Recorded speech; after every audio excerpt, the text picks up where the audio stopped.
Amém. Nós vamos falar e ouvir a palavra de Deus agora nesse tempo.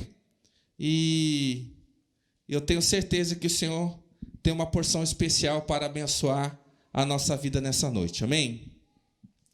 E algo que eu meditava essa semana, e Deus compartilhou um texto que está lá em Isaías, no capítulo 28. Então, se você quiser já preparando a sua mensagem, a sua Bíblia, Isaías, capítulo 28. Lembrando também que voltamos com a escola dominical, que nós chamamos Redil. Hoje tivemos o estudo. Próximo domingo também teremos às 9 da manhã até às 10h30, tá bom? Nossa caminhada com Cristo, nossa caminhada de fé, nem sempre ela é fácil.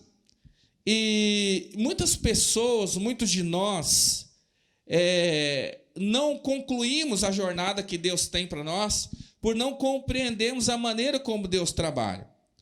E até porque, às vezes, Deus faz as coisas de uma maneira estranha. O que seria algo estranho? Algo que eu não conheço, algo que eu não entendo, ou algo que eu nunca vi. Então, às vezes, eu posso achar que Deus se esqueceu de mim. Às vezes, eu posso achar que Deus esqueceu do meu inimigo. Às vezes, eu posso achar que Deus está abençoando alguém mais do que a mim. E nessa caminhada, nós, muitas vezes,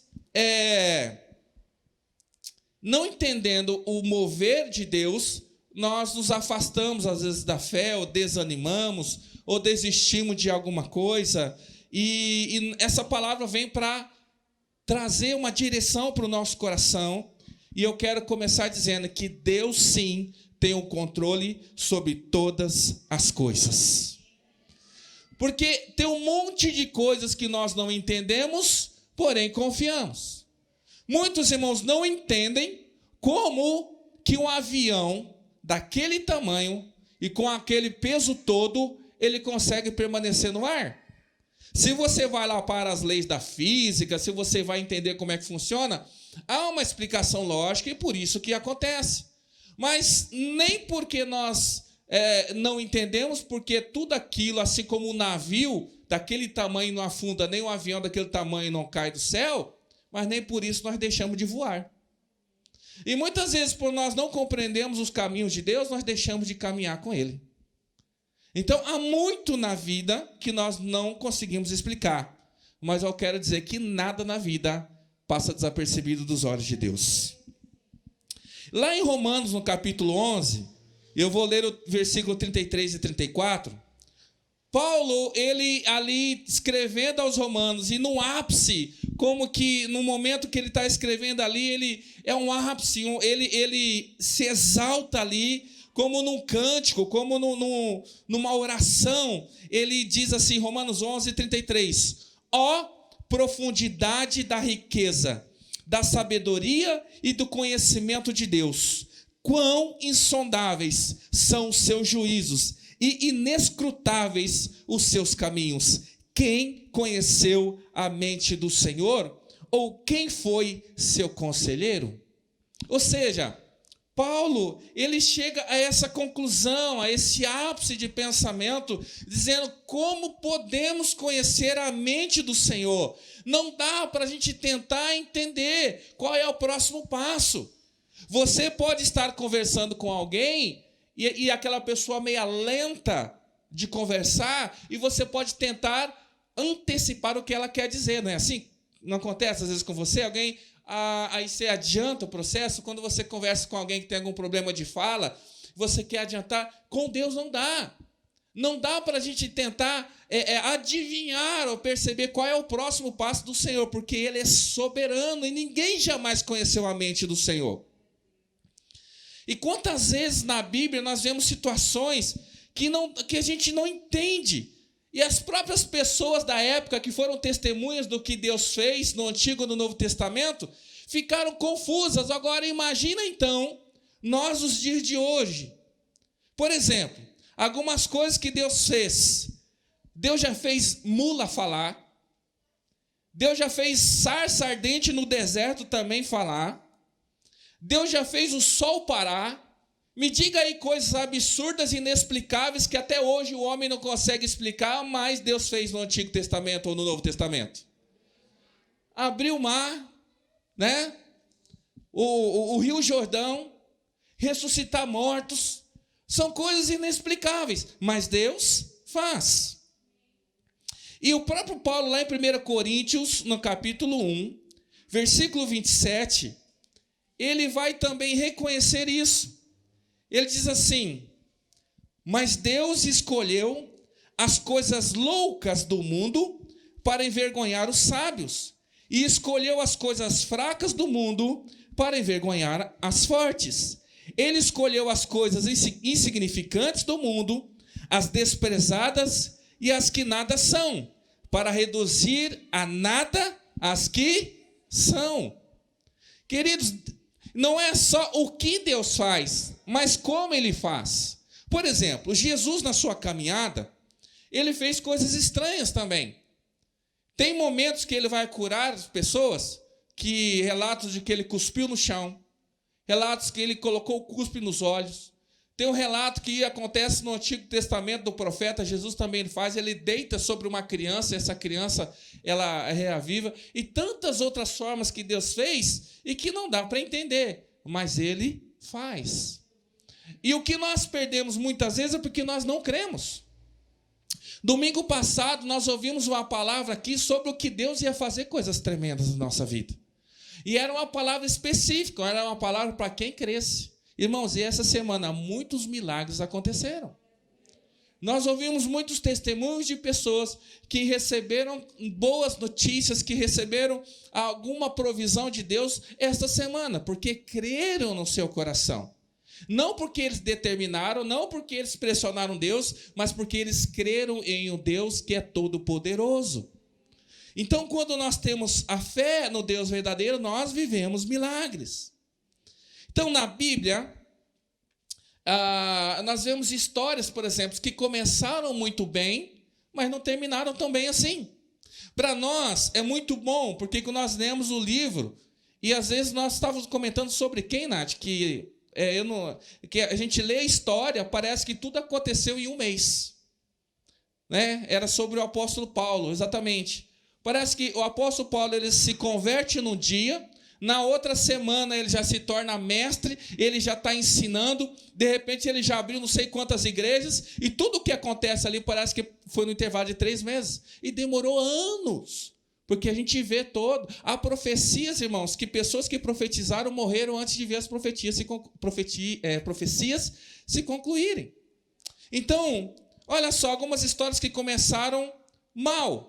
José, por exemplo, ele começa com uma visão muito boa, mas logo ele vira escravo. Então, o início da sua caminhada, ainda muito jovem, ele começa como escravo, mas termina como governador. Como que nós podemos entender os caminhos de Deus? Nós temos Jacó. Jacó, ele começa o fugitivo e o servo, e ele termina como alguém que é senhor e muito próspero. Nós não sabemos qual é o caminho que Deus tem para nós. Esther, ela começa serva e termina a sua história rainha. Nós temos o Davi, que começa pastor e termina rei. E nós temos o apóstolo Paulo, que começa a história na Bíblia como perseguidor e termina como um apóstolo de Jesus Cristo. Então, as histórias da nossa vida, elas podem viver reviravoltas tremendas. E há o caminho contrário. Pessoas que começaram bem e terminaram mal. Nós temos o exemplo de Saul também, que começa rei e termina rejeitado. Né? Nós temos o Quem também. Nós temos um exemplo muito clássico e conhecido de Sansão. Sansão começa um homem consagrado, muito forte, sendo senhor de si mesmo, e ele termina como um escravo na sua jornada.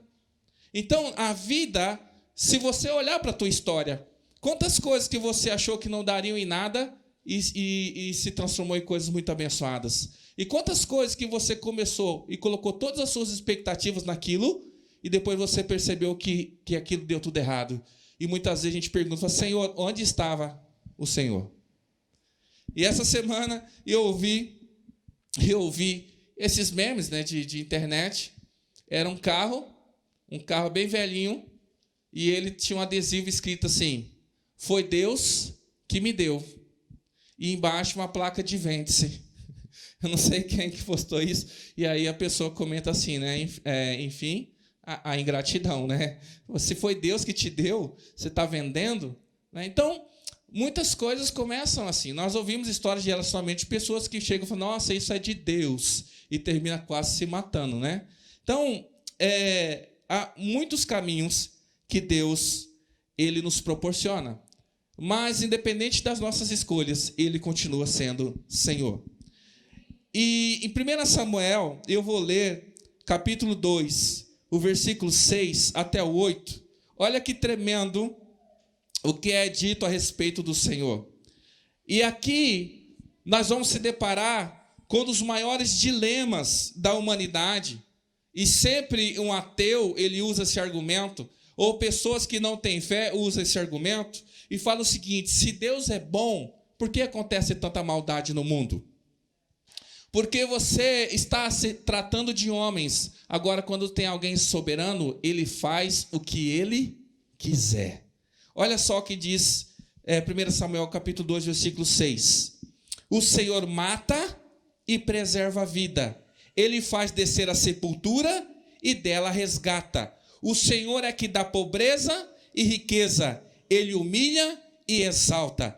Levanta do pó o necessitado e do monte de cinzas ergue o pobre. Ele os faz sentarem com os príncipes e lhes dá lugar de honra, pois os alicerces da terra são do Senhor. Sobre eles estabeleceu o mundo. Porque Deus é soberano. Aleluia.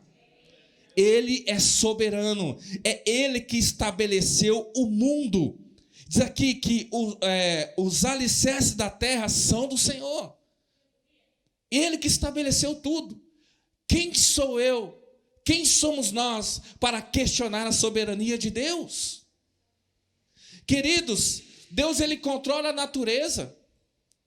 Deus ele controla a nossa vida. E muitas vezes nós não percebemos e achamos que Deus perdeu o controle de alguma coisa. Então ele é quem preserva a vida e ele é quem tira a vida. Isso Jó entendeu. Ele diz: Deus deu, Deus tomou. Louvado seja o nome do Senhor. E é no louvar o nome do Senhor, mesmo quando ele tira, é que é o início da nossa restauração, da nossa restituição. Hoje, você pode sair daqui exaltado ou humilhado. O que você acha que Deus vai fazer com você? Porque tudo está condicionado à vontade de Deus. Ele exalta os humildes e ele abate os soberbos. E o Senhor, ele nos ensina hoje numa palavra como ele é sábio e como ele move a terra. E eu quero que você vá comigo lá em Isaías, no capítulo 28. O capítulo 28 de Isaías, ele está numa seção aqui que ele está distribuindo sentenças. E ele está distribuindo aqui exortação. Nós não vamos ler todo o capítulo, mas basicamente Isaías ele está trazendo aqui juízo sobre o povo mesmo de Deus. Deus ele está usando o profeta ali para dizer o que Deus vai fazer, porque eles abandonaram o Senhor. Eles estavam abandonando o Senhor. Eles estavam fazendo coisas reprováveis. E o foco, as pessoas que o profeta Isaías está focando aqui no capítulo 28 são religiosos e são políticos. É a classe religiosa, são os crentes ali do povo, né? E principalmente os líderes religiosos e também os governantes, aqueles que dominavam sobre o povo. E ele vai trazer várias palavras duras sobre eles. Porque é um povo que se tornou próspero, um povo que se tornou independente e um povo que fez aliança com o inimigo. E por agora estar aliançado com o inimigo, eles acham que não precisam mais de Deus. Então Deus ele vai trazer essa orientação. E aqui no versículo 15, vamos ler aqui Isaías 28, versículo 15.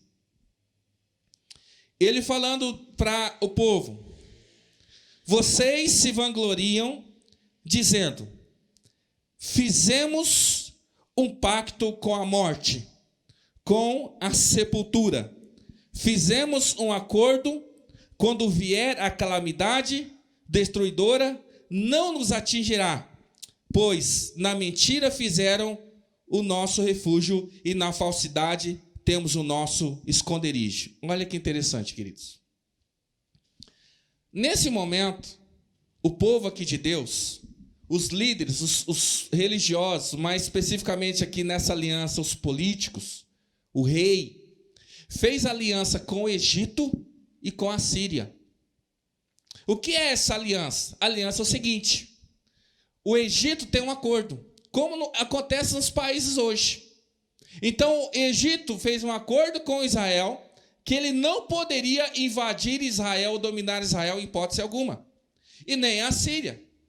E eram os dois maiores inimigos, mais perigosos, temíveis, que Israel tinha ao seu redor. Mas eles estavam tranquilos, porque o acordo era o seguinte: nós não atacamos vocês, vocês não nos atacam. E Deus ele vai chamar isso de pacto com a morte. Olha lá, vocês se vangloriam dizendo: fizemos um pacto com a morte. O que seria esse pacto com a morte?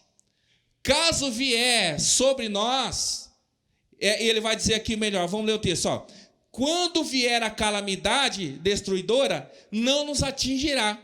Então eles estão garantidos que a gente pode dormir tranquilo, que aqui nada vai acontecer. É quando Israel, então, tira a sua confiança em Deus e coloca a sua confiança naqueles que disseram que não iam atacá-los. O que diz a palavra de Deus? Em vão vigia o sentinela, se o Senhor não guardar a casa. Não adianta colocar um guarda se o Senhor não estiver guardando a nossa casa. Não é uma cerca elétrica que nos dá segurança. Não é um bom policiamento nas ruas que nos dá segurança. Não é um convênio médico que dá segurança. Nada disso nos dá segurança se não for Deus aquele que governa a nossa casa. O que o Senhor está dizendo é o seguinte: você está fazendo aliança com a morte, achando que a morte não vai chegar sobre vocês. Só que vocês estão fazendo uma aliança mentirosa. E o que o Senhor está dizendo para nós, queridos, que nós não confiamos em homens, nós não confiamos em cavalos, nós não confiamos em fortaleza, nós confiamos no Senhor. Hoje pela manhã, nós tivemos um estudo, falamos sobre Obadias. E nós falamos sobre Edom. E Edom se achava os intocáveis, porque eles viviam nos altos montes e eles viviam lá em lugares onde ninguém ia.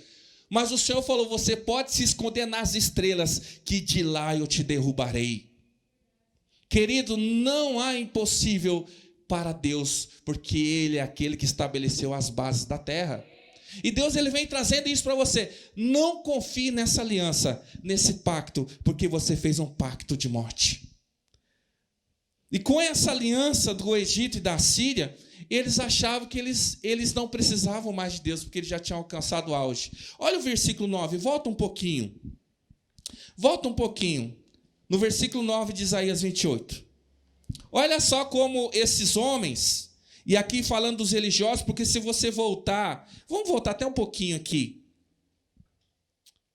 Versículo 7. Esses homens aqui que ele está falando são sacerdotes. São homens de Deus. Ele fala assim, ó, versículo 7. E estes também cambaleiam pelo efeito do vinho, e não param em pé por causa da bebida fermentada. Olha só. Os sacerdotes e os profetas cambaleiam por causa da bebida fermentada e estão desorientados devido ao vinho. Eles não conseguem parar de pé por causa da bebida fermentada. Confundem-se quando têm visões. Tropeçam quando devem dar um veredito. Olha só. Os sacerdotes, os profetas, eles eram como quem direcionava o povo. Só que eles estavam tão embriagados, literalmente, que quando eles tinham uma visão, eles confundiam. Sabe quando alguém começa, ele não tem visão, ele tem alucinação? Você sabe como que um profeta, hoje em dia, ele tem uma visão e ele pode confundir visão com alucinação? É quando um profeta, semelhantemente a esse, se embriagam com vinho. Qual vinho? O que a palavra de Deus nos orienta? Não vos embriagais com vinho, mas sejam cheios do quê? E os profetas de hoje, não necessariamente, irmãos, estão embriagados literalmente. Mas o que o Senhor está dizendo é o seguinte: não se encha de vinho, não se encha daquilo que é do mundo, mas se encha do Espírito Santo. Tem gente que quando vai ministrar está falando de profeta. Ele não fala daquilo que Deus revelou para ele. Ele fala daquilo que ele ouviu, daquele que ele coletou, daquilo que ele está entorpecido de tanta informação, que ele acha que foi Deus que falou, mas é o coração dele que está dizendo. Você sabia que tem pessoas hoje, pastores, profetas, líderes, que vive na internet, vive lendo, ouve o filósofo, ouve o profeta, ouve o não sei que tem, e ele enche disso, ele está tão embriagado, que ele começa a ter alucinação, ele acha que é de Deus, mas de Deus não tem nada, está cheio daquilo que ele se encheu, mas não tem nada do Espírito Santo. Agora, quando se enche do Espírito Santo, se fala do Espírito Santo. O que Isaías está falando é literal. Os caras, quando eles iam dar uma sentença, eles iam tropeçando de bêbado, assim diz o Senhor. Estavam entorpecidos. E hoje, irmãos, nós não paramos mais para ouvir o Senhor, porque nós ficamos nos enchendo de conselho de tanta gente. Eu pergunto, quem você está ouvindo? Quem é que direciona a tua vida? É o Espírito Santo? Ou você é mais específico aqui, quem é o teu pastor? A quantos líderes você tem ouvido e a qual deles você está seguindo? Não é verdade? Porque a gente está tão entorpecido, se alimentando de tanta coisa, que no fundo a gente não sabe mais qual que é a vontade de Deus, porque a gente está embriagado. E aí ele fala o seguinte, como eles estão tão cheios, e o versículo que eu quero tratar, olha só o versículo 8. Todas as mesas estão cobertas de vômito e não há um só lugar limpo. Olha a cena, irmãos.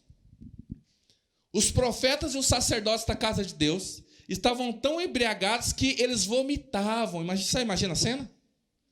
Está uma imundícia esse negócio. E olha só o versículo 9, que esse é o versículo que eu queria ler. Quem é que está tentando ensinar? Eles perguntam, a quem está explicando a sua mensagem? A crianças desmamadas e a bebês recém-tirados do seio materno? Olha só o que esses homens estão dizendo para Deus. Deus, a quem o Senhor está querendo ensinar? Você está falando com quem? Você acha que eu sou bebezinho que não sei de nada? Porque esses homens estão amparados na fartura e amparados no Egito e na Síria. Eles têm um pacto com a morte, não precisam de Deus. E eles falam assim, ué Deus, quem você acha que nós somos? Você acha que nós somos bebezinhos? E aí eles continuam dizendo, vem com essa, qual é essa? Versículo 10. Pois o que se diz é ordem sobre ordem sobre ordem, regra e mais regra, um pouco aqui e um pouco ali. Sabe o que eles estão reclamando? Deus, relaxa, está tudo bem, a gente está tomando só um vinho aqui, a gente está desfrutando, o Egito não vai nos atacar, não tem perigo algum, nós não somos criança, nós sabemos o que nós estamos fazendo, relaxa. Regra, ordem, para. Ah, não, pastor. Negócio muito assim, pode não, tem que relaxar. Nós vivemos tempos modernos. Relaxa um pouco, está tudo bem. É assim, irmão? E na sequência Deus fala assim, ah é? E ele vai dizer assim, no versículo 13. Por isso o Senhor lhe dirá, ordem sobre ordem sobre ordem, regra e mais regra, um pouco aqui e um pouco ali. para que saiam, caiam de costas, firam-se e fiquem presos no laço e sejam capturados. Deus está falando, vocês estão reclamando que eu estou orientando vocês? Então agora eu vou apertar mais ainda. Porque tem pessoas que se afastam da presença do Senhor, que desistem de correr atrás daquilo que o Senhor estabeleceu para ele, porque acham que é muito duro, porque acham que Deus deveria ser mais bonzinho. Aí o Senhor fala assim, não. Sabe por quê? Porque Deus não está criando crentes fracos. Deus está gerando uma geração de vitoriosos. O Senhor está preparando um exército para a batalha, queridos. Não chegou o tempo de descansarmos ainda. Nós podemos desfrutar de todas as delícias desse mundo estando na presença de Deus. Delícias lícitas, aquilo que nos é permitido. Mas eu quero dizer, o melhor ainda está por vir. Não é hora de parar. Nós não podemos nos amoldar a este mundo. Temos que saber que a coisa é séria. Então Deus está aqui através de Isaías dizendo assim, ei, profetas, sacerdotes, ei, desperta, porque eu ainda tenho muito para ensinar para vocês. Porque, querido, muitos de nós, às vezes, nós não queremos aprender. Nós achamos que já dominamos tudo. Sempre há algo novo para se aprender, queridos. E aí, no versículo 16, para resumir a história, ele faz o seguinte.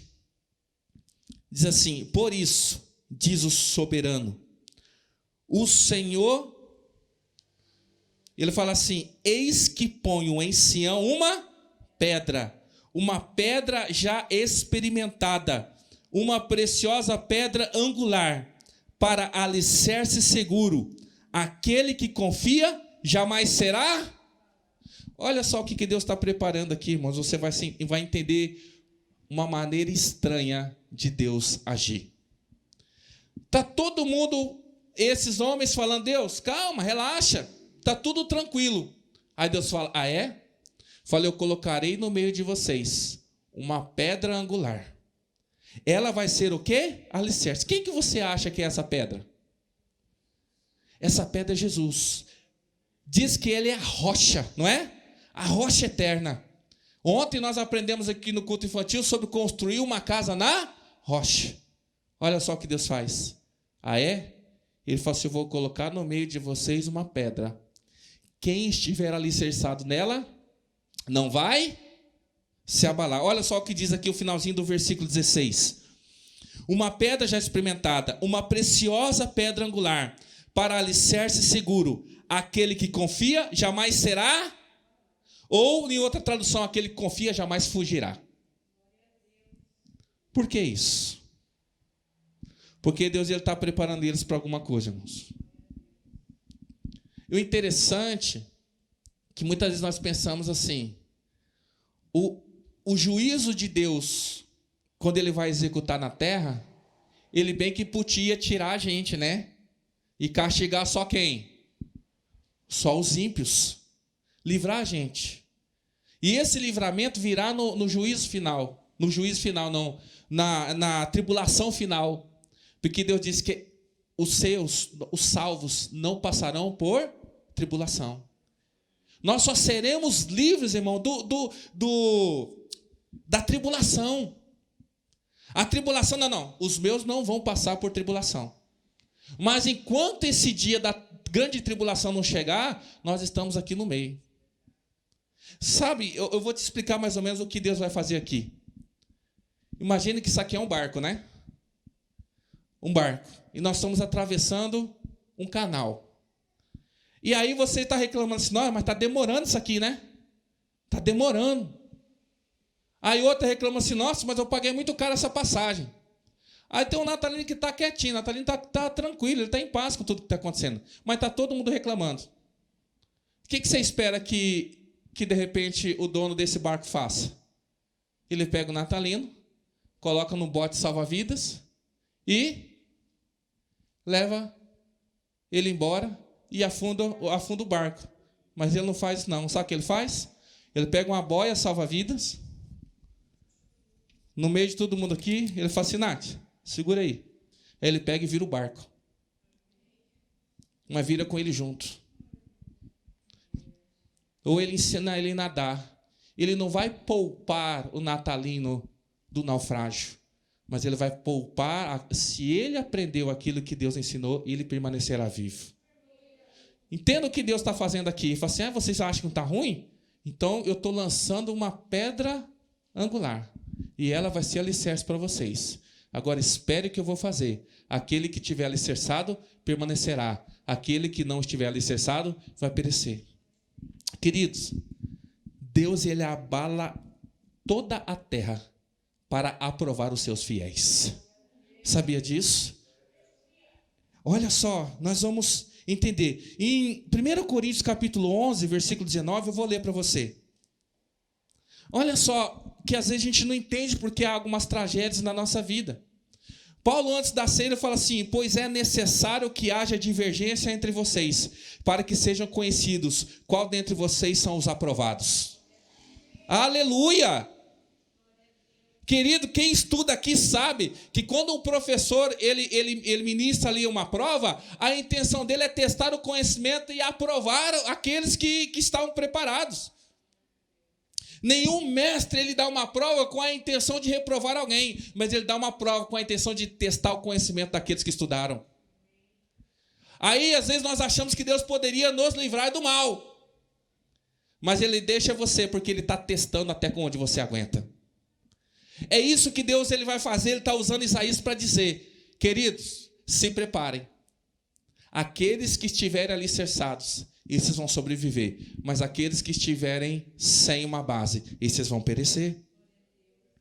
E ele diz assim, aquele que confia jamais foge. Deixa eu falar uma coisa para você. Apóstolo Paulo, Atos, ele estava no navio. E ele fala, nós não vamos pular porque vai dar ruim. E eles insistem em ir. Chega um momento da noite, a tempestade vem. E aí Deus fala para Paulo, Paulo, segura firme. E eu estou contigo. E nenhuma vida vai se perder aqui. O navio vai afundar. Mas vocês vão sobreviver. Na hora que a tempestade começa a chegar, o que todo o povo começa a fazer? Entra em desespero, começa a jogar as coisas para fora. Paulo fala o quê? Fica tranquilo. Porque Deus vai preservar a vida de todos. Queridos, tem pessoas que quando o barco começa a balançar, já pula fora. Tem gente que quando o vento começa a bater diferente, já desiste. Tem gente que abandona casamento, tem gente que abandona projeto, tem gente que abandona ministério só porque bateu um ventinho diferente. E o Senhor está falando, é ali que ele testa. Quem tiver alicerçado, permanece. E a gente gostaria que Deus mandasse fogo só sobre uns. Deixa eu falar uma coisa para você, o dilúvio veio sobre toda a terra. A perseguição lá no cativeiro veio sobre todo o povo. Agora quem estava firme com o Senhor permaneceu. Foi assim no deserto.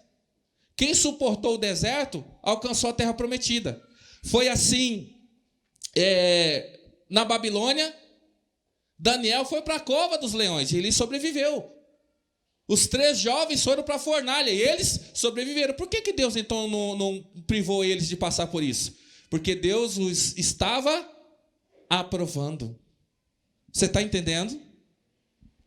Olha o que diz Jesus, quando Mateus escreve no capítulo 24, eu vou ler para você, versículo 12 e 13. Ele fala assim, devido ao aumento da maldade, o amor de muitos esfriará, mas aquele que perseverar até o fim será... Aquele que perseverar até o fim será... Aqui está dizendo que o Senhor ele vai livrar os crentes? Mas ele está dizendo, aquele que perseverar, esse vai ser salvo. Você quer moleza? Senta na gelatina. Agora, se você quer ser salvo, persevera. Se você quer conquistar, persevera. E aí nós achamos que Deus vai nos favorecer em todo o tempo. Às vezes Deus não favorece, Ele fortalece. Deus nem sempre favorece, às vezes Ele fortalece. Sabe aqueles pais antigos que pegavam o filho e falavam, você sabe nadar? Não, pega ele e joga no rio. Quem já viu? Já viu esse? Tem até um videozinho aí, né? Será que o pai está tentando matar? Não, ele quer que ele aprenda, porque se não for assim, não aprende nunca. Tem pessoas que acham que as coisas vão vir fácil, irmão. Mas tudo é luta, dedicação e prova. Vamos chegar ao texto, então? Vamos começar aqui a palavra? Então, ele vem trazendo esse peso. E lá no versículo 20 de Isaías 28, olha só o interessante. Olha a condição que Deus vai colocar esse povo. Deus ele vai colocar esse povo e ele não vai separar os fiéis daqueles que estão abandonando o Senhor. O cativeiro vem para todo mundo. Olha que situação desconfortável. Talvez você saiba o que é isso. Às vezes eu já passei por uma situação dessa. Ele fala assim, versículo 20. A cama é curta demais para alguém deitar-se, e o cobertor é estreito demais para ele cobrir-se. Não sei se você já dormiu em cama pequena, que os pés ficam para fora. E eu durmo toda noite. Eu durmo com os pés para fora, né? Não sei se você já dormiu com cobertor curto. Cobre a cabeça, descobre os pés. Cobre os pés, descobre as... Quem consegue dormir desse jeito? Olha só o que Deus está falando. Então, pessoal, vou deixar vocês em uma situação desconfortável. Versículo 21. O Senhor se levantará como fez no monte Perazim, mostrará sua ira como no vale de Gibeon, para realizar sua obra. Obra o quê? Obra muito estranha. E cumprir sua tarefa. Tarefa misteriosa. Que obra estranha é essa? Deus ele prepara, ele através do profeta ele fala: olha, eu vou dar uma oportunidade para vocês se alicerçarem. E eu vou dizer para vocês, irmãos, igreja, essa oportunidade é Jesus Cristo. Quem estiver firme com Jesus, esse não vai fugir. Mas quem não estiver firme com Jesus, esse foge. E aí ele fala assim: vou deixar vocês numa situação desconfortável. Cama curta, cobertor estreito. Aí ele fala assim: e agora eu começo a minha obra estranha. Interessante que ele vai falar aqui no começo do versículo dizendo: o Senhor se levantará como fez no monte Perazim e mostrará sua ira como fez no vale de... Essas duas batalhas, elas têm algo em comum. O povo que vem contra Deus, e aqui com Davi, governando esse povo, e Deus dá a vitória pelejando no lugar do povo. Sabe o que Deus está dizendo? Assim como eu fiz, que o meu povo não precisou lutar, porque eu dei a vitória para eles, eu farei agora. Mas por que essa é uma obra muito estranha? Porque eu não vou lutar contra o inimigo. Agora eu vou lutar contra vocês. Imagina quem já jogou futebol aqui e na hora de formar o time, você tem o melhor jogador do seu lado. Você fica confiante ou não fica? Você ganhou todas as partidas agora. E você está cheio de si, já está até zombando do adversário. Aí aquele que é o melhor jogador do time fala assim: galera, não dá não. Espera um pouquinho. Troca comigo. Ele vai lá e você vê o seu melhor jogador agora no time do inimigo. O que você vai pensar? Lascou. Foi isso que Deus está falando. Essa é a obra estranha. Agora, dá licença, porque é eu que virei contra vocês. E aqui há algo tremendo que Deus quer nos ensinar essa noite, queridos. Porque Deus, às vezes, Ele vem contra nós. Não para nos matar, mas para testar aqueles que estão preparados.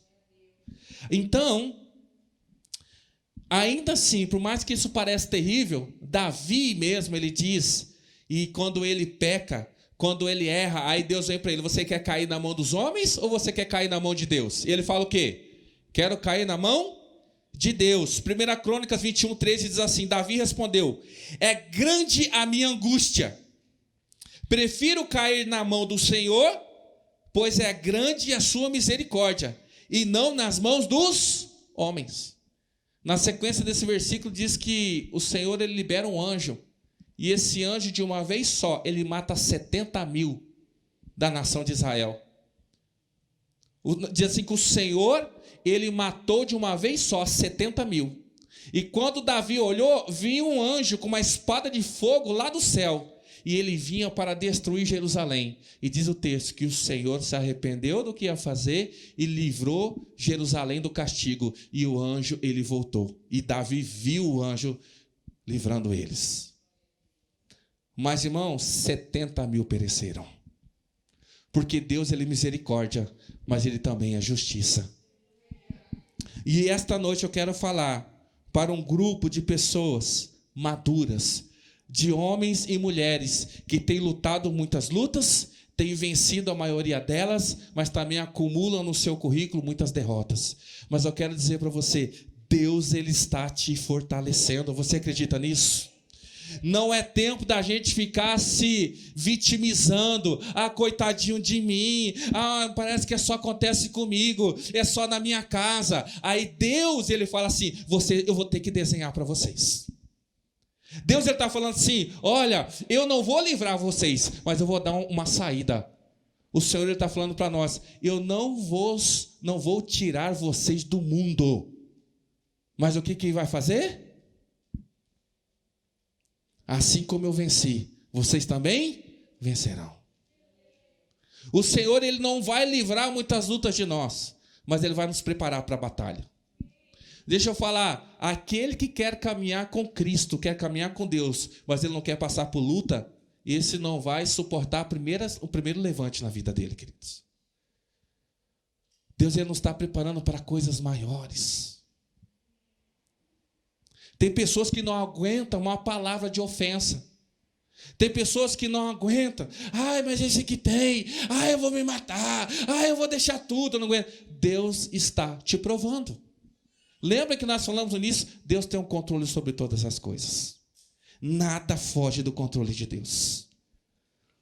Deus, ele prepara, fala assim, a obra estranha que eu vou fazer é que eu vou passar o sarrafo em todo mundo. Vai vir geral. E aqui ele está falando do cativeiro. No cativeiro foi gente boa e foi gente ruim. Mas só permaneceram quem resistiu. E quando eles voltam do cativeiro ainda, muitos tinham casado, tinham se misturado com mulheres lá da Babilônia. E então eles fazem uma reunião seguinte, se vocês quiserem permanecer debaixo da bênção de Deus, vocês vão ter que pegar essas mulheres e os filhos que vocês tiveram com elas, vão mandar embora. Sabe o que eles fizeram? Mandaram as mulheres e os filhos embora. Porque eles falam assim, é melhor permanecer debaixo da bênção de Deus. Mas vamos lá ao texto agora do versículo 23. Então até aqui Deus está dando uma sentença. Ele deu uma saída, porque ele deu uma pedra angular. E Jesus Cristo é a base, Jesus Cristo é a rocha no qual nós alicerçamos nosso casamento, nossa vida. E ali então tivemos a oportunidade de estarmos prontos. E agora Deus fala assim, agora eu vou vir contra vocês, fiquem prontos. No versículo 23, ele então vai concluir ensinando o seguinte, ouçam, escutem a minha voz, prestem atenção, ouçam o que eu digo. Parece ele é até redundante aqui, né? Fala 3 vezes. A mesma coisa, presta atenção que eu vou ensinar para vocês. Agora eu quero que você entenda no versículo 24. Eu vou ler até o 29. Quando o agricultor ara a terra para o plantio, só faz isso o tempo todo? Só fica abrindo sulcos e gradeando o solo? Depois de nivelado o solo, ele não semeia o endro e não espalha as sementes do cominho? Não planta o trigo no lugar certo, a cevada no terreno próprio e o trigo duro nas bordas? O seu Deus o instrui e lhes ensina o caminho. Não se debulhe o endro com trilhadeira, e sobre o cominho não se faz passar roda de carro. Tira-se o endro com vara e o cominho com um pedaço de pau. É preciso moer o cereal para fazer pão, por isso ninguém o fica trilhando para sempre. Fazem passar as rodas de trilhadeira sobre o trigo, e os seus cavalos não o trituram. Isso tudo vem da parte do Senhor dos Exércitos, maravilhoso em conselhos e magnífico em sabedoria. Amém? O que tem a ver, cara? Deus está falando através do profeta que ele vai passar o sarrafo em todo mundo. De repente fala, vou te explicar um negócio. Ele vai falar de colheita de trigo, de endro, disso daqui. O que tem a ver? Ele está falando, é inevitável o meu agir na terra. É inevitável o chacoalhar de Deus nas nações. É inevitável. Pandemia mata crente e mata não crente. Vai contagiar crente e não vai contagiar crente. Vai chover e vai ter seca também. E todos nós. Aí nós ficamos chateadinhos achando que vai chover no vizinho, mas a nossa roupa não pode molhar no varal porque eu sou filho de Deus. Ele fala assim, não. Vai chover, o sol nasce sobre o justo e sobre o injusto. A chuva cai sobre o justo e sobre o injusto. Se o injusto trabalhar mais que você, ele ganha mais do que você. Se ele for mais correto que você, ele vai ser abençoado mais do que você. O que Deus está falando assim não vai ser simples assim só porque não. Eu dei uma pedra para vocês suportarem. Jesus Cristo está no teu coração, não está no teu coração? Você já entregou a sua vida para Ele, você já se arrependeu dos seus pecados. Agora não se vitimiza não, porque Ele é quem te fortalece. Ele vai te fazer suportar todas as coisas.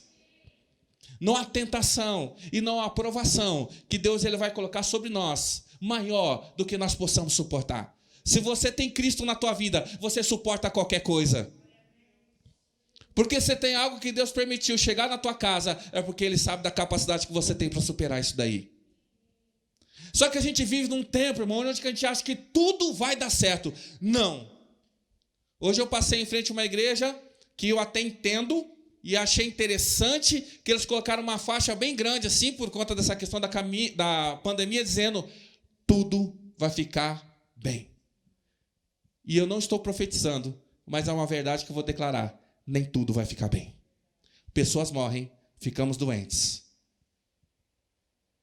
Coisas dão errado na nossa vida.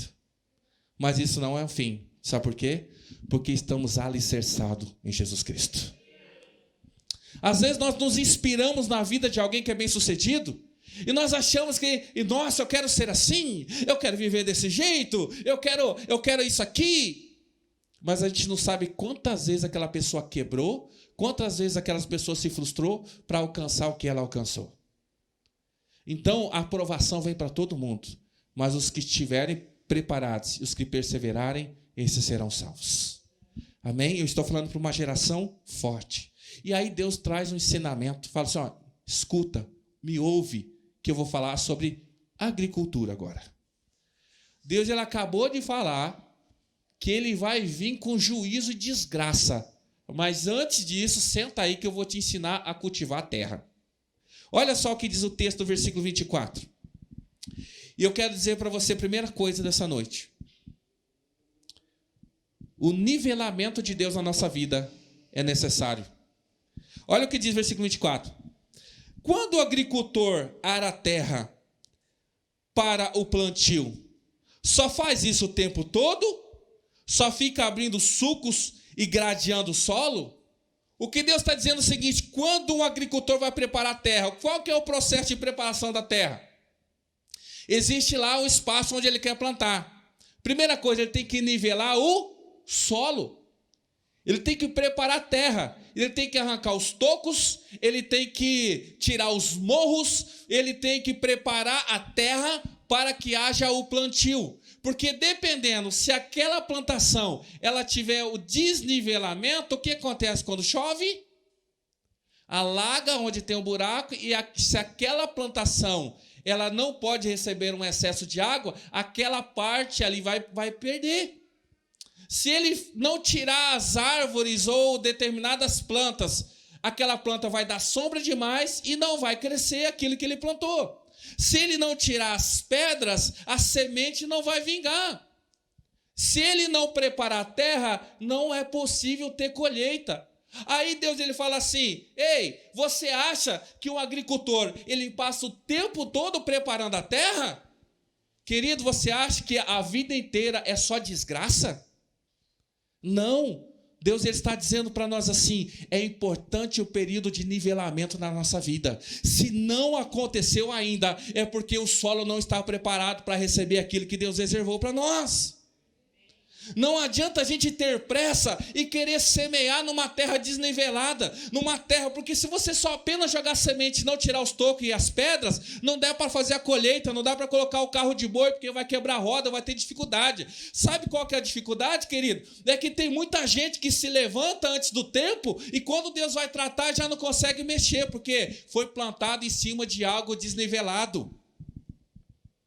Às vezes nós queremos casar e não estamos prontos para o casamento. Às vezes a gente quer assumir uma responsabilidade, mas a gente não está pronto para ela. Ou seja, você recebe a semente antes da terra estar pronta. O que Deus está falando é o seguinte: calma, não vai ser só sofrimento. Eu estou apenas nivelando a terra. Ele fala, o agricultor, ele não nivela a terra todo o tempo. Vamos ler o texto novamente, 24. Quando o agricultor ara a terra para o plantio, só faz isso o tempo todo? Só fica abrindo sucos e gradeando o solo e você está se perguntando, nossa Deus, mas é só sofrimento. Mas parece que o negócio não vai. Parece que tem. Você já parou para pensar que Deus tem o controle de todas as coisas e que Ele pode estar preparando o campo para uma grande semeadura na sua vida? É isso que Deus está dizendo. Calma! Esse sofrimento não vai durar para sempre. Ele está falando assim para Israel, eu tenho o controle de todas as coisas e virei contra todos, mas calma, eu só estou preparando a terra. Calma teu coração. Se a semente não foi lançada ainda, é porque ainda precisa preparar a terra. Queridos, só haverá semeadura quando o solo estiver nivelado. Pode até parecer demorado e dolorido, mas Deus tem uma grande colheita. Quem acredita nisso? E quem sabe essa semeadura não é hoje na sua vida? Quem sabe não é reconhecer que Deus, que tem o controle de todas as coisas, não é o que faltava para Ele lançar a semente sobre aquilo que você tem buscado na presença do Senhor. Aí o versículo 25, ele fala assim, depois de nivelado o solo, ele não semeia o endro e não espalha sementes do cominho, não planta o trigo no lugar certo, a cevada no terreno próprio e o trigo duro nas bordas? Depois que Deus, o agricultor, ele nivela o terreno, ele diz aqui que ele não joga semente de qualquer forma. Ele fala que cada semente deve ser semeada no lugar certo. Você semear, e ele vai dar sequência. Olha aqui, olha o que ele está plantando, olha o exemplo que ele usa. Versículo 26. 25. Depois de nivelado o solo, terminou o processo de Deus de tratar, de nivelar, de preparar a tua vida para receber o que Ele tem. Amém? Agora ele fala assim, 25. Depois de nivelado o solo, ele não semeia o endro e não espalha a semente do cominho. O que é endro e o que é cominho, gente? Alguém sabe o que é endro? Endro e cominho são especiarias para tempero. Endro, ele não estou falando de sabor, mas ele parece erva doce. Quem já viu pé de erva doce? Sabe aquela moitinha? A erva doce é delicada ou ela é rústica? Delicada. Você pega o talinho de erva doce, você quebra assim, faz até tec, não é? É delicada, é sensível. E o endro também, ele é uma sementinha bem delicada que também serve para tempero. Olha só o que Deus está falando. Primeiro, semeia o endro e... O outro esqueci o trem aqui. O cominho. Olha a sequência da semeadura. Depois ele fala assim, não planta o trigo no lugar certo e a cevada no terreno próprio. E aí ele, por último, ele fala assim, e o trigo duro nas bordas. Quando quem é do interior que sabe que de uma terra, de um terreno onde se planta, não se perde nada. Você planta aquilo ali, até naqueles... como é que é o nome daqueles divisas que eles fazem assim para conter a enxurrada, a chuva? Curva de nível. Aí eles plantam, às vezes plantam milho, plantam alguma coisa ali para aproveitar aquela terra. O que o Senhor está falando é o seguinte, primeiro se planta o mais delicado e depois vem se colocando o mais duro, porque o trigo e a cevada são sementes duras. E aí ele fala de um trigo duro, e esse coloca onde? Na borda. Aí você fala, nossa Deus, mas agora o Senhor já me judiou, o Senhor já me experimentou, mas agora eu quero sustância. Eu falo assim, não, Primeiro endro e cominho. Tudo a seu tempo. Depois vem o trigo, depois vem a cevada e por último, na beirada, o trigo duro. Não porque não estamos preparados, irmãos, para a semeadura, mas nossa dificuldade é com a colheita. Porque toda semeadura é gostoso. Quando Deus semeia na sua vida, não é bom? Quando na língua do crente, quando eu falo assim, irmão, eu quero semear na sua vida, o que você espera? Hein? Ô, Fernando, quero semear na sua vida. Olha, manda bala. Mas a minha pergunta não é em relação à semeadura. Você está preparado para a colheita? Ah, eu quero uma mulher bonita, eu quero uma mulher assim, eu quero ser que tem. Pode semear, Deus. Agora, está preparado para a colheita? Sabe quanto custa uma mulher bonita? Hã? Ah, eu quero um carro assim, e o carro assim semeia, Deus. Sabe quanto custa o IPVA? Ah, Deus, eu quero um ministério assim, eu quero pregar assim. Sabe quanto custa a batalha? Sabe quanto custa de oração? Sabe quanto custa de estudo? Sabe quanto custa de humilhação? Sabe quanto custa de perseguição? Então não quero receber semente se não estiver preparado para a colheita. Se não está preparado para receber trigo duro, se contenta com o endro e com o cominho. Queridos, há um lugar específico para cada semente na nossa vida. E há um tempo específico para cada semente na nossa vida. Vocês que me digam, quando você vai fazer uma maionese na sua casa, você coloca para cozinhar na panela de pressão cenoura, batata, chuchu, tudo junto?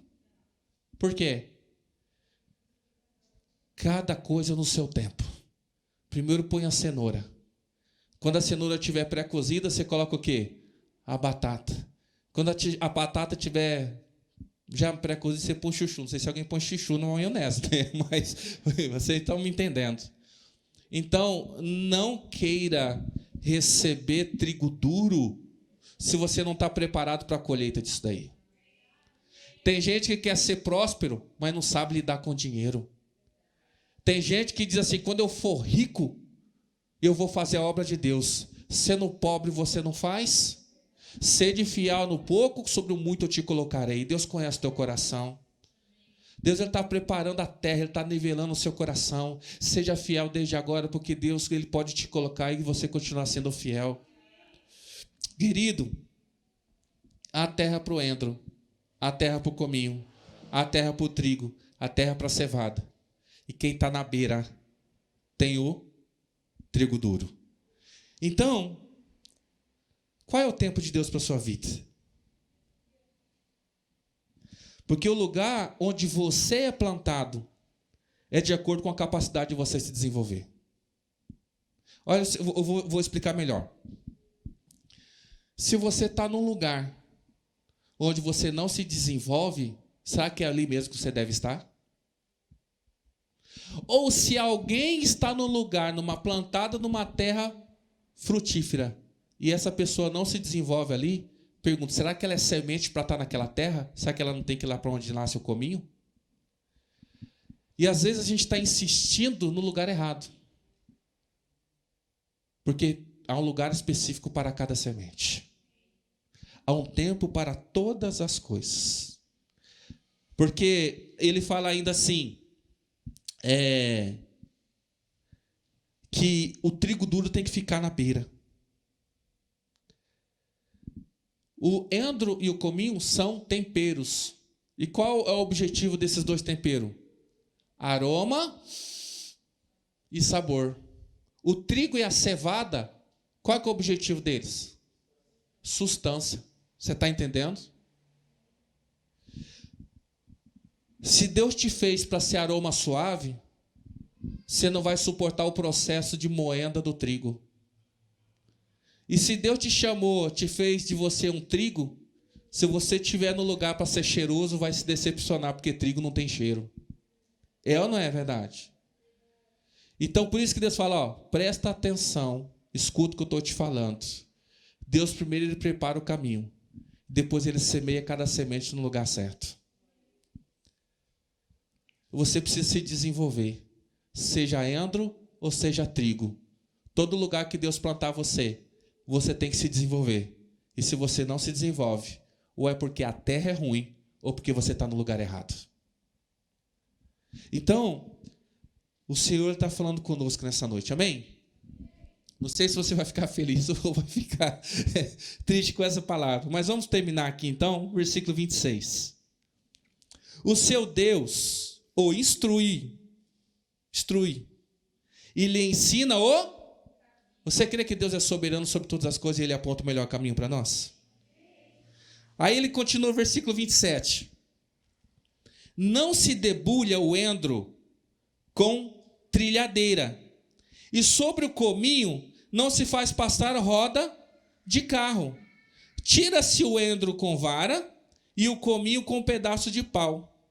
É preciso moer o cereal para fazer pão.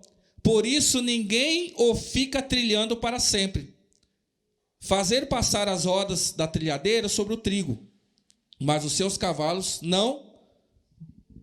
Aqui ele está falando do nível de dureza. Ele fala assim, que o endro, imagina a erva doce, não passa pela trilhadeira. O que é a trilhadeira? Imagina um cone, duas maneiras de fazer isso. Fazer isso manual e fazer isso automático na roda. A maneira manual é um cone, e aqui no meio fica aquelas garras. Aí você pega o talo do trigo e passa aqui, e aí você faz o quê? Puxa. Sai o talo, cai os grãos. Você está entendendo? Então tem aquelas garras que ficam lá. Aí pega o trigo, então põe o feixe de trigo, sai ali no cone e você puxa. Quando puxa, automaticamente vai sair rasgando e vai cair o trigo. E ele está falando, não se faz isso com o cominho. Porque o que vai acontecer com o cominho? Vai arrebentar. E ele fala que a colheita do cominho é feita com vara. É manual. Ela é feita de maneira delicada, senão ele quebra. Agora o trigo, mete o carro de boi. Sai rasgando tudo. Porque mesmo se o cavalo pisar, o trigo não vai triturar. Você está entendendo que há níveis de resistência naquilo que Deus está querendo dizer para nós? E ele está dizendo agora, não só da colheita, ele está falando das ferramentas para extrair o melhor de cada colheita. Queridos, Deus trabalha de uma forma diferente em cada um de nós. Às vezes você olha para o outro e fala, mas a vida para ele foi mais fácil. Porque lá fica assim, parece que Deus pegou assim a varinha e está com todo delicado para arrancar. Agora comigo ele vem com um carro de boi passando em cima.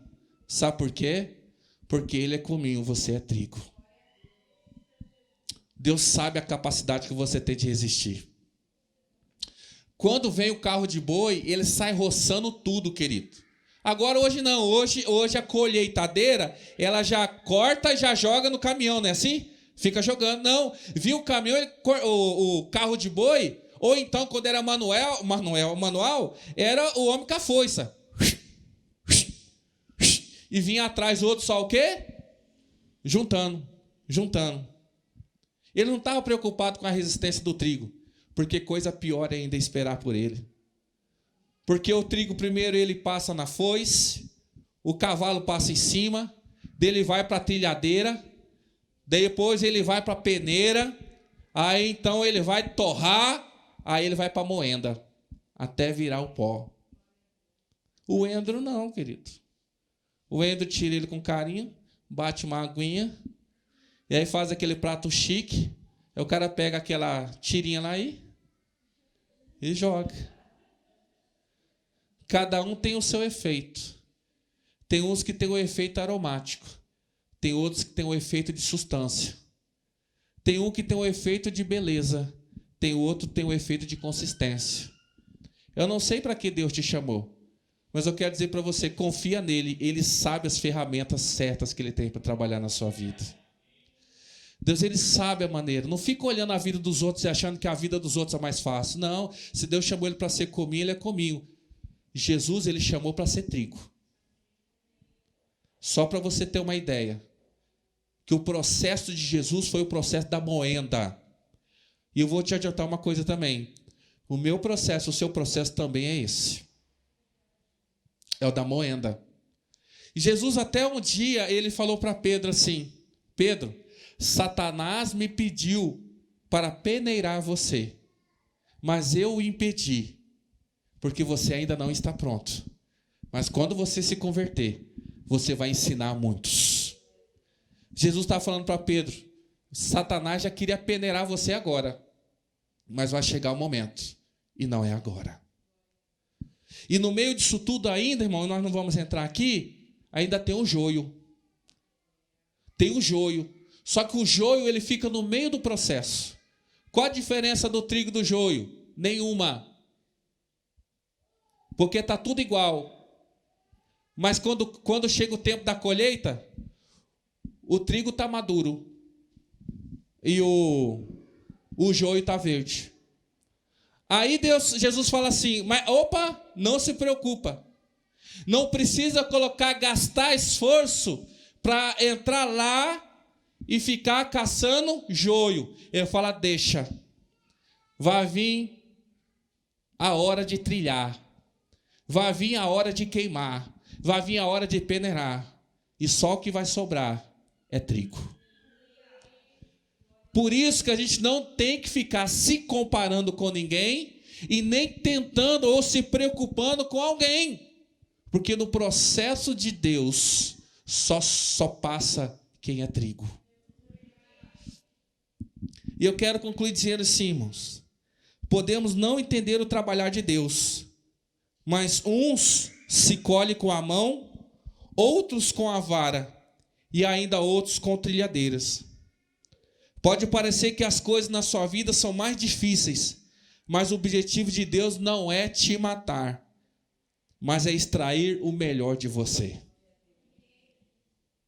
O processo, e não importa qual é a ferramenta que Deus vai usar para te preparar, o objetivo de Deus é extrair o melhor da tua vida. Porque tem pessoas na igreja que são delicadas. E em relação a essas, Deus trata de um jeito, porque Deus sabe o limite delas. Agora tem pessoas, irmão, se não for na porrada, não vai. Tem gente que se não for na bicuda, não vai. Agora tem gente que se você der uma palavrinha mais ou menos, já... Ai. Aí você fala assim: então Deus vai matar agora. Fala: não, tem que colher com a mão. Por isso que nós devemos saber também, irmãos, o tempo e o lugar de cada um de nós. Tem pessoas assumindo compromissos que eles não foram preparados para tal ainda. Por isso que às vezes você vem até o Abacuque que fala, né? E ele diz assim: mesmo que a figueira não floresça, e quem é que vai mentir? Quem mente às vezes? O produto da oliveira minta. Essa semana eu estava na casa de uma mulher e ela tem um pé agora fugiu o nome do negócio, né? Graviola. É uma árvore grande. E já era para ter dado umas 5 colheitas. Só que ela falou assim que todo ano floresce, gera o fruto, só que ela não vinga. Todo ano aquela planta, ela mente. Porque será que já deu tempo dela produzir? Será que a terra ou ela foi plantada da melhor maneira? Ou será que realmente é de boa qualidade, não está com alguma praga aquilo lá, precisa ser tratado? Então, queridos, cada um produz no seu tempo e cada um aguenta um processo de Deus na vida dele. E Isaías, ele fala assim: olha só, não fique preocupado da maneira que Deus vai agir na sua vida. O que você precisa saber e fazer é se agarrar a essa pedra angular. O processo pode ser violento. Por isso que quem é mais duro fica na beirada. Porque quem é mais resistente, Deus coloca na linha de frente, querido. Tem pessoas que elas são medrosas, porque elas não querem estar na linha de frente, porque não é fácil o que vem por aí. Por isso que o trigo, ele duro, ele fica na borda, porque é lá que vem com o carro de boi. Então começa da borda e vai para o centro. E lá no centro está o mais delicado, porque aquele que está na borda protege quem está no meio. E eu creio que Deus, Ele está nos preparando para uma grande colheita. Só que cada um tem que ouvir de Deus e saber qual é o tempo que você está vivendo agora. Será que é o tempo de preparar a terra e de nivelar aquilo que ainda não tá correto? Será que é o tempo de receber a semente? E qual é a semente? Ou será que é o tempo da colheita? Está preparado por aquilo que o Senhor tem? E aí ele conclui no versículo 29. Isso tudo vem da parte do Senhor dos Exércitos. Maravilhoso em conselhos e magnífico em sabedoria. Eu, sinceramente, eu não sei como que você entendeu essa palavra no seu coração. Mas o que eu entendi é que Deus, ele gera situação controversa às vezes, porque Ele está me sacudindo para que eu possa crescer, para que eu possa avançar. E talvez havia uma pergunta no coração de algumas pessoas aqui se questionando: por que demora? Por que dói tanto? Por que está tão difícil? Por que parece que para os outros é mais fácil? Por que só acontece isso comigo? Porque Deus está falando, há um tempo, há um lugar e há uma maneira diferente de Deus agir na vida de cada pessoa. Mas Ele conclui dizendo assim: isso tudo vem da parte do Senhor dos Exércitos. E o que nós vamos orar essa noite, encerrar, e eu quero pedir para você, te desafiar essa semana a você orar, para você saber, irmão, que tipo de planta você é. Onde que é o teu lugar? Porque às vezes a gente está insistindo no lugar errado. Porque às vezes a gente está desejando o tempo errado das coisas. Mas Deus é aquele que sabe todas as coisas. Ele fala assim: eu sou o bom conselheiro.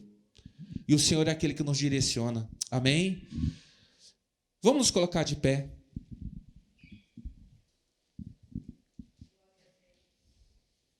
E nós nos adaptamos a muita coisa.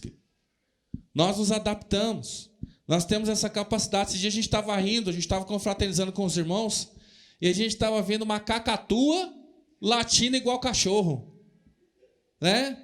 Por quê? Aquela cacatua lá, ela viveu tanto tempo ouvindo latido que ela se achou um cachorro.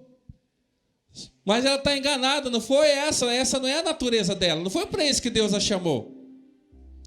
E às vezes a gente sai dos caminhos do Senhor, e a gente abandona o projeto de Deus para nossas vidas porque a gente acha que o tempo não está sendo correto. Depois que Isaías ele declara essa palavra, essa profecia, queridos, depois de um período de quase 200 anos, vem a Babilônia sobre eles. O Egito passa, o Egito, que era a segurança deles, é vencido. A Síria é dominada pela Babilônia. Aí então vem a Babilônia e domina sobre eles. Leva eles cativos. E lá na Babilônia eles choram. Lá na Babilônia, até comentávamos hoje de manhã, que antes deles serem levados cativos para a Babilônia, eles foram sitiados. Eles ficaram dentro das muralhas de Jerusalém até acabar a água, até acabar a comida, a ponto de, diz a palavra, que algumas mães comiam os seus próprios filhos. E aí aquele povo talvez se perguntasse assim: onde é que está Deus? Sabia que havia o castigo, mas eu achei que Ele ia livrar pelo menos o meu filho. E aí então chega o ponto de algumas mães comerem seus próprios filhos. Deus não socorre o povo, vem a perseguição, derrubam os portões, o inimigo invade, leva cativo para a Babilônia. Chega lá, eles são feitos escravos, eles choram na beira dos rios da Babilônia, geram a raiva no coração deles, que o desejo deles era pegar os filhos dos babilônicos e jogar contra a pedra e matá-los. E lá eles ficam por 70 anos. 70 anos. Só que eles aprendem uma lição. Depois que Israel voltou da Babilônia, eles podem ter cometido muitos erros, mas um erro nunca mais eles cometeram. Nunca mais um judeu foi idólatra. Porque eles entenderam que Deus os levou cativo porque queria tratar com eles. E como Oséias fala, né, aquilo que Deus disse Ele fala assim: levei vocês no deserto para poder falar com vocês. Essa palavra hoje, irmão, serve para nivelar a terra do teu coração. Você entender que muitas tragédias e muitas coisas ruins que aconteceram na sua vida foi porque Deus estava te preparando para uma grande colheita. Da mesma maneira, muitas coisas boas e maravilhosas que aconteceram na sua vida era porque Deus estava te preparando para uma grande semeadura e uma grande colheita. A minha pergunta, e que nós vamos orar agora, é o seguinte: você está preparado para receber aquilo que Deus tem para a tua vida, para semear? Você está preparado? Então você precisa se firmar na pedra angular. E nós vamos orar por isso. Ele falou assim: por isso, diz o Senhor soberano, eis que ponho em Sião uma pedra já experimentada. Irmão, o que é uma pedra já experimentada? Jesus, ele sofreu o nosso lugar. Ele tomou sobre si todas as nossas dores, doenças e pecados. O autor de Hebreus diz assim, que Jesus foi tentado em todas as coisas, mas ele nada pecou. Ele é a pedra experimentada. Ele é aquele que já foi traído. Ele é aquele que já foi abandonado. Ele é aquele que já foi morto. Ele é a nossa referência, ele é o nosso exemplo.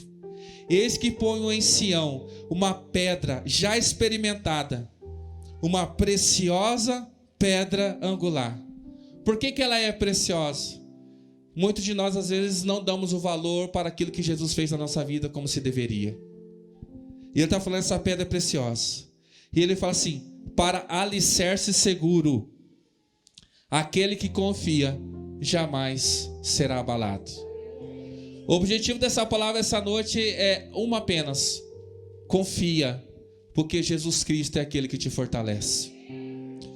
Jesus é aquele que está com você. Se você vê que está vindo um trator, não se desespere, não fuja. Só sabe de uma coisa: você é trigo. E o Senhor, ele vai te usar para alimentar muitas vidas. Jesus, ele é uma pedra experimentada. Agora ele está dando experiência para você ser bênção na vida de outras pessoas. Essa palavra essa noite é para fortalecer o teu coração. Eu tenho a plena convicção que Deus, ele vai te abençoar muito. Que Deus, ele vai te dar uma colheita maravilhosa. Mas eu quero dizer para você: não foge da luta não. Fica firme. Fica firme, porque Deus está preparando uma grande colheita. Amém? E você vai orar pedindo perdão para Deus, se em algum momento você duvidou da soberania do Senhor. Se em algum momento você se sentiu desamparado. E agora é a hora de você identificar qual é a melhor terra para você estar plantado. Porque a terra fértil, tudo que é plantado nela se desenvolve. E não fica triste se alguma coisa não aconteceu ainda. Porque o tempo de Deus, ele é perfeito. E Isaías, ele conclui dizendo: isso tudo vem de Deus. Essa é a maneira, é a obra estranha. Ele fala muito estranha. É uma obra muito estranha. Deus se levanta contra o seu povo para aprová-los. E eu quero dizer para você que chegou o tempo da semeadura. Não é o tempo nem da colheita. É o tempo da semeadura. Porque Deus, ele vai semear na tua vida hoje. Ele vai semear paz. Ele vai semear alegria.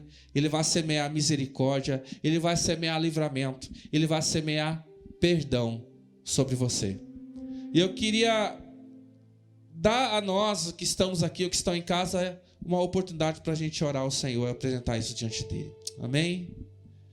Apresenta a tua oração diante do Senhor. Se coloca como terra a ser trabalhada. Deus, que nós não venhamos desprezar o Senhor. O tempo de nivelamento na nossa vida, Senhor. Tem muitas coisas que precisam sair, Senhor. Porque o toco de uma árvore velha que já não frutifica mais, não tem mais lugar na nossa vida, Senhor. Isso já é passado. Senhor, todas as dores do passado, todas as decepções, são como tocos numa lavoura que impede o novo fruto de surgir. Eu peço, Senhor, que não haja resistência no coração dos teus filhos, ó Senhor. E o que tiver que ser arrancado, Senhor, leve embora. Porque chegou um novo tempo. É o tempo de semeadura do Senhor, ó Deus. Pai, nós abrimos o nosso coração para o tipo de semente que o Senhor escolheu para nós. Pai, que seja semeado segundo a tua vontade. E que nós venhamos nos alegrar com aquilo que o Senhor derrama sobre nós, ó Senhor. Pai, prepara-nos, ó Senhor. Prepara-nos, ó Senhor, para uma grande colheita. Para que quando o Senhor vier até nós, possamos alegrar o teu coração lhe provendo muitos frutos, ó Senhor. Pai, eu oro pedindo para que nós não venhamos ser uma oliveira mentirosa, Senhor. Que só tem folhas e flores, mas não produz nenhum fruto, Senhor. Eu declaro sobre esse povo, Pai, que eles sejam frutíferos, ó Senhor.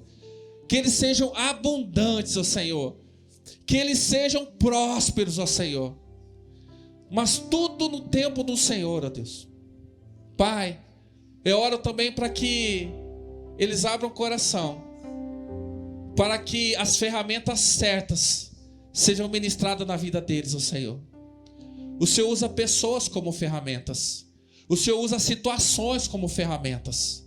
E eu peço, Senhor, que o Senhor, aquele que é delicado, aquele que foi machucado, aquele que sofreu, que o Senhor possa envolvê-lo agora com o teu amor e com a tua misericórdia, Senhor.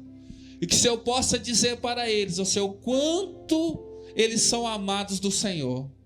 Que haja o cuidado do Senhor, que haja misericórdia, que haja cautela.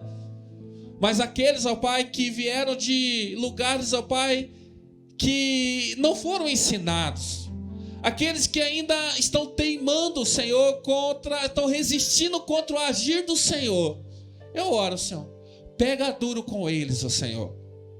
Talvez eles não entendam agora, mas é um ato de amor do Senhor, porque diz a tua palavra que o Senhor corrige a quem o Senhor ama, e o Senhor ama a todos aqui nesse lugar, ó Senhor. E a correção do Senhor manifesta o tamanho do teu amor sobre nossas vidas, ó Senhor. Assim como nós amamos os nossos filhos e os corrigimos, ó Senhor, seja o Senhor corrigindo a tua igreja, Deus. Faça de nós um povo maduro, Senhor. Não faça de nós um povo embriagado que acha que já sabe tudo e que não tem nada para aprender. Mas faça de nós um povo que escuta a tua palavra, senta para te ouvir e sempre, Senhor, produz frutos, porque o Senhor é aquele que semeia na nossa vida. E agora eu quero que você ore ao Senhor. E você ore com fé, pedindo que o Senhor semeie na sua vida agora. Imagine que a palavra diz que o Senhor é aquele que lança a semente. Que o Senhor, Ele vai semear na sua vida. Qual é a semente que você precisa?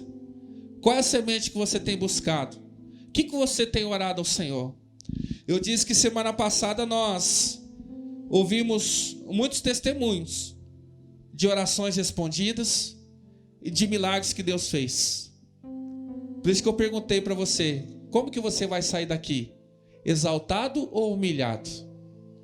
Deus é aquele que abate, Deus é aquele que exalta, Deus é aquele que empobrece, Deus é aquele que enriquece.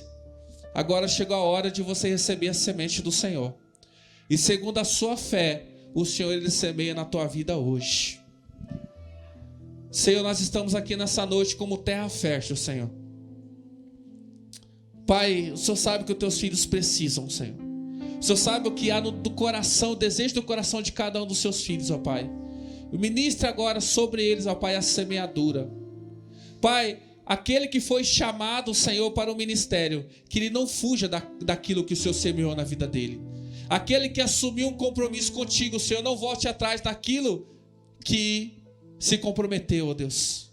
Quem colocou a mão no arado, Senhor, não volta atrás, ó Senhor. Pai, eu oro pedindo para que o Senhor venha afastar tudo aquilo para que possa comprometer essa colheita que tem sido preparada, Senhor. Diz a tua palavra que o Senhor lançou a semente. Parte dela caiu em terra dura, Senhor. Por isso eu peço que o Senhor venha amolecer os corações. Parte da semente caiu no meio dos espinheiros. E eu peço, Senhor, limpa a eira, Senhor. E lança fora toda a erva daninha e tudo aquilo que possa atrapalhar o crescimento, a prosperidade do teu povo. E diz ainda, Senhor, que algumas sementes caíram no meio do caminho. Pai, eu oro por aqueles que não se definiram ainda, Senhor. Por aqueles que não têm uma casa para congregar, aqueles que não têm um pastor, ó Senhor, para ser orientado, aqueles que não têm uma família para se chamar de sua, irmãos para congregar, ó Senhor. Que eles não fiquem, Senhor, pelo caminho, mas eles permaneçam no meio da lavoura para que haja uma grande colheita, Senhor. E eu oro ainda, Pai, por aquelas sementes que ficaram expostas, onde as aves de rapina tentam roubar, mas eu repreendo agora no nome de Jesus toda a artimanha do inimigo em tentar desanimar, em colocar palavras de tristeza e de desânimo na vida dos teus filhos, ó Senhor. Eu repreendo agora no nome de Jesus, ó Senhor, e que haja uma grande colheita para todos nós, no nome de Jesus. Você pode dizer amém? Amém. Você crê nessa palavra? Eu creio, querido. E eu recebi uma palavra de Deus, que Ele vai nos dar uma grande colheita. Só que a proporção dessa colheita está relacionada à qualidade de que essa terra foi preparada e se a semente caiu no lugar certo no nosso coração. E se nós permitirmos que Deus nivele a nossa vida e o nosso coração esteja preparado para a boa semente, o Senhor fará coisas extraordinárias através de nós. Amém? Deixa Ele cultivar no teu coração sonhos e projetos. Não desiste não, não abandona não. O tempo de Deus, Ele é perfeito. Amém? Glória a Deus por isso. Eu quero orar, encerrando esse culto, abençoar a sua vida. E eu queria te desafiar essa semana. Quando você receber uma resposta de oração do Senhor, nos comunique a mim, comunique a pastora e fale assim: pastor, Deus atendeu a minha oração. O milagre aconteceu, para que todos nós possamos nos alegrar naquilo que Deus está fazendo na sua vida. Amém? E se submeta ao processo de trabalhar de Deus. Tem pessoas aqui, nós amamos e nós conhecemos, que nós tratamos elas com luva de pelica. Não sei o que é, mas eu acho bonitinho. Eu imagino que seja algo fofo. Porque são pessoas delicadas, que foram muito maltratadas e precisam de um cuidado. Agora tem pessoas, como eu falei para vocês, que se submetem e confiam que nós, como pastores, podemos ser bênção, instrumento de Deus na sua vida. Mesmo que seja uma trilhadeira. Mas eu creio que Deus vai extrair o melhor da tua vida. Todos nós aqui, irmãos, frutificamos para Deus, amém? Não tem ninguém estéril aqui. Repreende essa palavra na tua vida. Você não é estéril, você é próspero, você é produtivo. E todos nós vamos produzir para o reino de Deus. Todos nós vamos gerar filhos espirituais. Todos nós vamos produzir e dar muito orgulho ao nosso Pai. E toda vez que Jesus vier a nós, nós teremos frutos para oferecer a Ele. Você crê nessa palavra? Então deixa Deus nivelar a sua terra, deixa Deus lançar a boa semente e deixa Deus trabalhar como Ele quiser. Não importa que Ele está abalando o mundo, mas aquele que estiver na pedra angular, esse não será abalado. Nós não seremos abalados, porque nós permaneceremos com Ele no nome de Jesus. Amém? Senhor, muito obrigado por essa noite, Deus. Obrigado por Tua palavra. E eu declaro sobre a vida dos Teus filhos, ó Senhor, prosperidade. Que eles venham frutificar, ó Senhor. Repreendo toda palavra de maldição lançada, toda palavra de esterilidade sobre a vida deles, eu repreendo no nome de Jesus, ó Senhor. E a Tua palavra diz assim: prepara os ceifadores, chama, convoca, porque grande é a colheita, Senhor. Prepara-nos para uma grande colheita. E essa colheita começa essa semana, Senhor. Dessa semana já veremos os frutos, ó Senhor. Você que crê nisso, abre os braços assim para receber algo do Senhor. Essa semana já verá frutos na sua vida. Que o grande amor de Deus Pai, a graça do nosso Senhor e Salvador Jesus Cristo, a rocha eterna, pedra angular, e as doces consolações do Espírito Santo estejam com você, esteja com a igreja, hoje e todo sempre, e quem crê e receberá frutos, diga amém, amém. Deus abençoe a sua vida, né?